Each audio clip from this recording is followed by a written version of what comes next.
अब अपन ये देखते हैं, ई को ये कर लिया, अब ऊ को वह करते हैं। ऊ को वह हो जाता है असमान अच परे। यण संधि का जो दूसरा है कि किस स्थाने यण साथ असमान अच परे, ई को यह किया तो ऊ को वह करता है। जैसे विच्छेद पद है मधु प्लस अरि, ये विच्छेद पद से समस्त पद बनाना है। मधु श्री कृष्ण भगवान का नाम है, अरि यानी शत्रु। मधु राक्षस था, एक अरि यानी शत्रु, मधु का शत्रु हो उसको श्री कृष्ण मधु अरि कहलाता है। अब प्रथम पद का अंतिम वर्ण ऊ है। प्रथम पद का अंतिम वर्ण क्या है? ऊ है। इसको मैं पहले यहां स्पष्ट कर दूं, क्या है? ऊ है। अब जो प्रथम पद का अंतिम वर्ण ऊ है उसको वह हो जाएगा, क्योंकि यहाँ पर ए आ रहा है। फिर प्रथम पद का अंतिम वर्ण भी क्या है? अच। दूसरे पद का पहला वर्ण भी क्या है? अच। अब जो ऊ आ रहा है उस ऊ को क्या कर दोगे? वह कर दोगे। अब जब इस ऊ को वह किया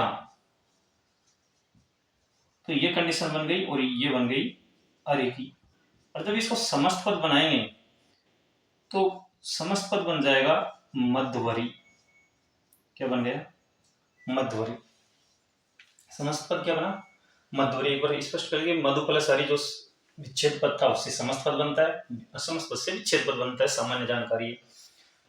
अपन ने कहा कि विच्छेद पद से समस्त पद बनाने के लिए साधारण बात है कि प्रथम पद का अंतिम वर्ण और दूसरे पद का पहला वर्ण।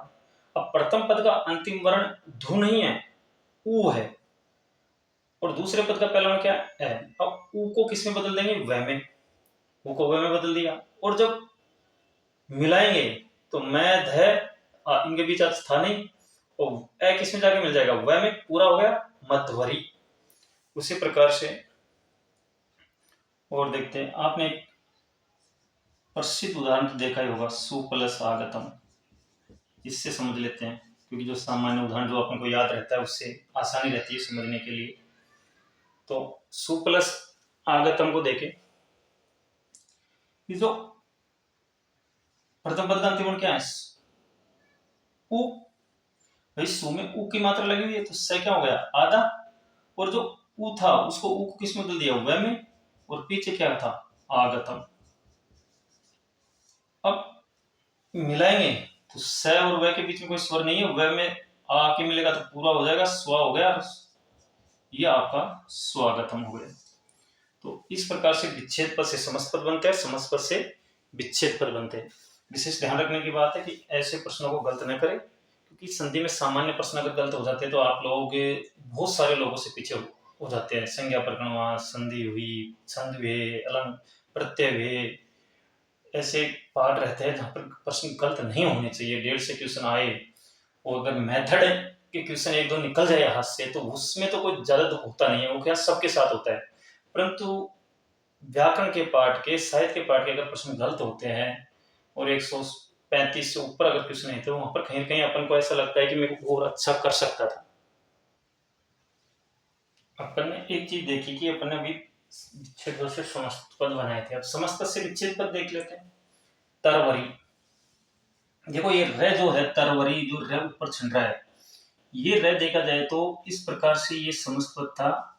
इस प्रकार से जब इनको अलग अलग पास में लेके आए, कभी भी र जो दो वर्णों के बीच में रहेगा, जब पास में लेके आएंगे तो ये नीचे नहीं जुड़ेगा। जो नीचे जुड़ने वाला है, आप जैसे कि कृष्ण लिखते हो कि नीचे जो लग रहा है, ये र नहीं है, ये तो री की मात्रा है। किसकी मात्रा है? री की मात्रा है। तो ये जब उनको पास में लेके आते हैं किसी चीज को, तो कोई छोटी चीज होती है वो हमेशा ऊपर की तरफ निकल गई तो ये ऊपर चला जाता है। जब इनको पास में लेके आते हैं तो ये अगले वाला जो होता है उसके ऊपर जाके बैठ जाता है। एक बहुत बढ़िया सूक्ति कही गई है निष्ठि चरित्र में कि रैक जब पास में लेके आती है ऊपर चला गया। अब वह में किसकी मात्रा है? ए की। भाई ऊ को वह होता है तो ए निकाला तो अरि बन गया। और जो वह था वो किसका बना हुआ था? ऊ का। जब रे में जाके जुड़ेगा तो वह क्या हो जाएगा? पूरा हो जाएगा और तरु बन गया। तो विच्छेद पद क्या हो गया? तरु प्लस अरि। तरवरी का विच्छेद पद रे ऊपर बैठा हुआ था, रे को अलग किया तो रे आधा हो गया, वह में से एक ही मात्रा अरि और उजा मिल गई, तरु प्लस अरि हो गया। जैसे ही बदवागम में देख लो, वह में आ की मात्रा है, आगम हो गया, क्योंकि ऊ को वह हुआ है, और वह आधा था उसको ऊ को बनाएंगे तो ध में जाके जुड़ेगा तो क्या बन जाएगा, वधु। वधु बड़ी मात्रा, बड़े ऊ की मात्रा आती है, वधु प्लस आगम। वधु शब्द पढ़ोगे तब भी आप देखना, वधु प्लस आगम बन जाएगा। अब इसको अगर समस्त पद बनाए, चलो ये विच्छेद पद है, इसको समस्त पद बना लेते हैं भाई। ऊ प्रथम पद का अंतिम गुण क्या है, ऊ, और यह क्या है, ए। ऊ को क्या आदेश होता है, वह, और जब ऊ को वह आदेश किया निकाल करके तो रे क्या हो गया, आधा, और यह क्या था, तय, और इधर को अरि था, ये इनको मिलाओगे आप लोग, तय रे को मिलाओगे तो ये इसके ऊपर चला गया, अभी भी आधा है, ए जाके मिलेगा तो ये पूरा हो गया, और ये देखो तरवरी बन गया। वही कंडीशन इसमें हो जाएगी, ऊ को वह कर देंगे तो ऊ को वह किया तो यह आधा हो गया, आधा जुड़ेगा तो पूरा हो गया, वधुवागम। तो ये कंडीशन हुई कि विच्छेद पद से समस्त पद, समस्त पद से विच्छेद पद हो गए। तो इस प्रकार से ये यण संधि थी। एक दो उदाहरण और देख लेते हैं। सामान्य बात है, इसमें कोई ज्यादा है नहीं, वैसे यण संधि आप लोग पढ़ रखी हुई है, फिर भी स्पष्ट करना जरूरी था कि एक है चार वंगी। चार वंगी उसको कहा जाता है जिसके सुंदर अंग हो, चार वंगी, जिसके सुंदर अंग हो उसको चार वंगी कहा जाता है। देखो ये जो र है वो किसके बीच में है, चा और व के बीच में है। इसका विच्छेद पद करोगे, चा और र के बीच में वह है, और वह तो पूरा ही है, र है आधा तो ऊपर चढ़ा हुआ है, गी कर दिया।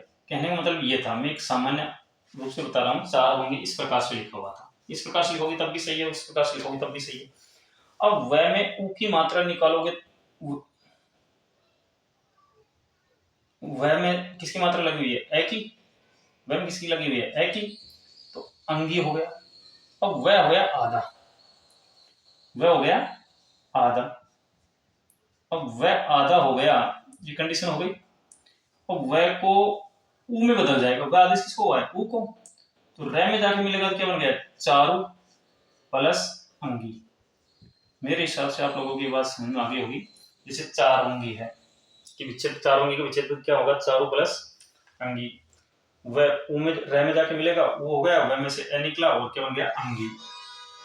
अब समस्त पद बनाए तो सीधी सी बात है, ऊ में किसकी मात्रा है, वह की, अच्छा है ही पीछे, तो चार प्लस वह हो गया, और इधर को अंगी था। अब इनको मिलाएंगे तो वह में मिल जाएगा और बन जाएगा चार वंगी। इस प्रकार से ये ऊ को वह, ए समान अक्ष परे, चार वंगी, ई को यह पढ़ लिया, ऊ को वह पढ़ लिया। अब अगला है वो है री को र।